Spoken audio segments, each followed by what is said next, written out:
స్తోత్రాలు చెప్పండి. ఇదిగమ్మా విత్తనాలు ఎన్ని ఉన్నాయో చెప్పండి. ఇదిగో నేను చూపిస్తున్నాను కదా, ఎన్ని 4 విత్తనాలు. ఒక విత్తనం అంట దారి పక్కన పడిందంట. ఏంటో తెలుసా దారి పక్కన పట్టడం అంటే? వస్తారు ప్రార్థనకి. ఈ విత్తనానికి పోలిన వారు ఎవరో చెప్పన, ప్రార్థనకు వస్తారు, మారు మనసు పొందరు, రక్షణ పొందరు, ఏదో ఏసే ఎత్తాడని వస్తారు, ఆ వాక్యం వాళ్ళ హృదయంలో ఉండదు. అదే ఎవరినైనా కోటానికి వెళ్ళి వచ్చిన తర్వాత, అయ్యా ఏం వాక్యం వేయాలంటే ఈ వేళ,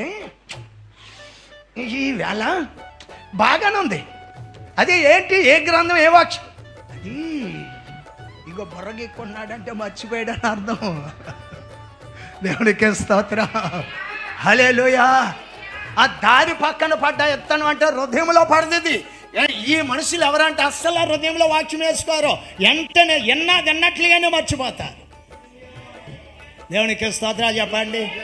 మరోసారి దేవునికి స్తోత్రాలు చెప్పండి.